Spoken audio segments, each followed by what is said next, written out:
사도 베드로는 소아시아 지역에 흩어져 있던 나그네들, 특별히 고난과 박해 중에 있었던 성도들에게 이 서신을 쓰면서 예수 그리스도를 믿는 믿음으로 인하여 그들이 받은 구원의 은혜가 얼마나 큰지를 계속해서 설명했습니다. 그러면서 그들이 가진 영광스러운 영적인 지위를 상기시키는 그런 목적으로 이렇게 기록을 하고 있는 거죠. 성도가 가진 지위는 그리스도와 함께 지어져가는 신령한 집과 같은 것이고, 특별히 거룩한 제사장의 사명을 감당하는 것이었다라고 이제 말씀드렸습니다. 왕 같은 제사장으로서 하나님의 선하신 덕을 선포하는 그러한 역할을 하는 것이었습니다. 이처럼 성도들은 이미 얻은 이 구원의 은혜, 특별히 복음으로 말미암는 영적인 지위를 정말 영광스럽게 여겨야만 하는 것입니다. 그러나 성도들이 이 땅에 살아가는 그들의 현실이 어떠한가? 본문 11절에 보시면 베드로는 다시 이렇게 부르는데요, 성도들을 향해서. 이것이 성도들의 실존이기도 합니다. 11절에 보시면 사랑하는 자들아, 거루민과 나그네와 같은 너희를 권하노니, 다시 이렇게 말씀합니다. 베드로는 이 서신을 받는 성도들을 향해서 또 한 번 거루민과 나그네와 같다, 이렇게 말씀을 하고 있습니다. 이 말은 외지인이고 외국인과 같다는 의미인데요, 한마디로 정처 없이 박해를 피해서 이리저리 떠나고 있는, 이런 다니고 있는 성도들을 표현한 것이 아닌가 싶은데, 당시 성도들의 처한 현실을 잘 반영한 것으로 보입니다. 그러나 이 말은 동시에 성도들의 진정한 안식처와 본향은 이 땅, 곧 이 세상이 아니라는 것을 내포하고 있는 그런 말입니다. 성도들에게 진정한 본향이 어디일까요? 그것은 바로 하늘입니다. 장차 예수님께서 재림하실 때 이 말, 새 하늘과 새 땅이야말로 우리가 진정으로 바라고 기다리고 있는 본향이 아니겠습니까? 그러므로 이 성도들은 하늘나라의 시민권을 둔 존재로 이 세상에는 영원히 머물 곳이 아니라는 것을 본문을, 이 단어를 통해서 알 수 있습니다. 나그네와 같이 잠깐 있다가 지나가는 장소가 이 땅이라는 것을 발견할 수가 있는데요, 그럼 여러분, 하늘의 시민권을 두고 이 땅을 나그네로서 살아가는 성도들, 특별히 로마의 박해 아래 있었던 이 성도들은 어떤 자세로 이 땅을 살아가야 하는가? 이 질문에 대한 대답을 베드로가 계속해서 하고 있는 것을 보게 됩니다. 첫 번째로 11절에 보시면 중반부입니다. 영혼을 거슬러 싸우는 육체의 정욕을 제어할 것을 말씀합니다. 이 말은 이 땅에 나그네로 살아가는 성도들에게 있어서 싸움의 대상이 외부에 있는 것이 아니라 바로 내 안에, 자신들 내부에 있다는 것을 말씀해 주고 있습니다. 세상 속에 살아가는 성도들은 자기 자신과의 싸움에서 승리해야 하는데, 그 싸움은 육체의 정욕을 멀리하고 다스리는 일이다, 이렇게 말합니다. 곧 우리의 마음을 다스리는 것이고요, 우리의 죄를 다스리면서 살아가야 한다는 것을 의미하고 있습니다.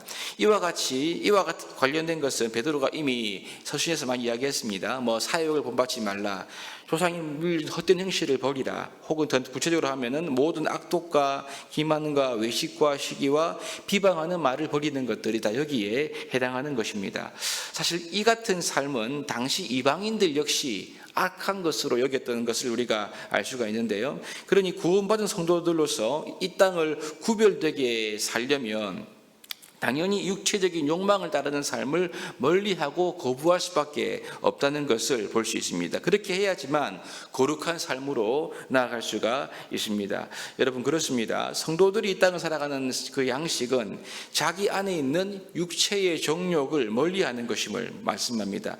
욕망을 멀리하고 하고 싶은 대로 사는 것이 아니라 우리가 하나님께서 원하시는 것이 무엇인지를 분별하고 그대로 살아가는 것이 성도들이 살아가야 할 삶의 자세임을 베드로가 알려주고 있습니다. 두 번째는 나그네 된 성도들은 이 땅을 어떻게 살아가야 하는가? 그것은 선한 행실로 살아가라고 우리에게 말씀합니다. 육체의 정욕은 우리의 이제 소극적인 것이라면요, 선한 행실은 좀 더 적극적인 것으로 볼 수가 있는데 12절을 보시면 이렇습니다. 너희가 이방인 중에서 행실을 선하게 가져 너희를 악행한다고 비방하는 자들로 하여금 너희 선한 일을 보고 오시는 날에 하나님께 영광을 돌리게 하려 함이라. 이렇게 기록합니다. 베드로는 이방인 중에서 행실을 선하게 가져야 할 것을 강조합니다. 이 말은 불신자들 사이에서 선한 영향력을 미쳐야 한다, 그런 의미입니다. 이것은 성도가 이 땅을 살아가는 삶의 방식이어야 하는 거죠. 베드로 전서가 기록될 당시에 로마에서는 성도들이 행하는 이 악행이 회자가 됐다고 하는데, 그것은 예를 들면 이런 것입니다. 성만찬 때 그리스도인들은 인간의 살과 피를 먹는다, 이런 소문 같은 거죠. 이것은 말 그대로 오해였습니다. 하지만 여러분, 이런 비록 말이 안 되는 오해를 받고 있다 하더라도 비난을 받을지언정 그리스도인들은 그 사회 가운데 끝까지 선을 행할 것을 지금 베드로가 강조하고 있습니다. 왜냐하면 심판의 날에, 예수님 재림의 날에 이 선행이야말로 이방인들로 하여금 하나님께 영광을 돌리게 하는 중요한 것이 되기 때문이다, 이렇게 말씀합니다. 그럼 최소한 그리스도인들은 도덕적으로 문란하거나 악한 행실로 인해서 세상 사람들의 비방을 받으면 안 된다, 이 말을 하고 있습니다. 여러분, 그렇습니다. 성도들의 선한 행실, 우리가 이 땅에서 행하는 선한 모든 행위들은 하나님의 영광과 직결되었다, 이 사실을 우리가 꼭 기억해야만 합니다. 그러므로 성도들은 안으로는 육체의 정욕을 멀리하고 밖으로는 적극적인 선행으로 말미암아 하나님을 드러내는 삶을 살아야 한다고 사도 베드로가 오늘 강조하고 있습니다. 이 땅을 나그네로 잠깐 있다가 살아가는 성도들은 자신을 박해하는 로마 정부와 무력으로 투쟁하는 것이 아니라는 것입니다. 오히려 자기 스스로 육체대로 살아가는 삶을 멀리해야 하고요, 자기의 행실로 그 로마 사회라는 현실 가운데에서, 세상 속에서 선한 영향력을 미쳐가야 한다. 이것이야말로 나그네로 이 땅을 살아가는 이 성도들의 삶의 양식이다. 이것을 베드로가 우리에게 알려주고 있습니다. 이것은 다음 단락인 13절과 17절까지에서 더 구체적으로 언급되고 있는데요, 여기에서 베드로는 그리스도인과 국가의 문제를 언급하고 있습니다. 13절 이하를 쭉 보시면 위에 있는 왕, 곧 황제에게 또는 선악을 판단하게 하는 이제 총독, 즉 보상과 징벌을 하는 총독에게 순종할 것을 그렇게 말씀합니다. 이것은 한마디로 인간이 만든 모든 제도라고 말하고 있는 거죠. 여기에 포함시키는데, 여기에다가 자발적으로 순종하고 주를 위해서 특별히 순종할 것을 말씀합니다. 그 이유는요, 기본적으로 이런 인간의 제도가 일반적으로 선행을 격려하고 악행을 처벌하는 도덕적인 세력으로 이 베드로가 보았기 때문으로 보입니다. 물론 여러분, 이 인간이 만든 거기 때문에 모든 제도는 언제든지 이렇게 비도덕적인 것으로도 바뀔 수가 있는 여지가 있겠지요. 하지만 그렇다고 해서 베드로는 국가 자체를 사탄으로 취급하지 않고 있다, 이 점에 우리가 유념할 필요가 있습니다.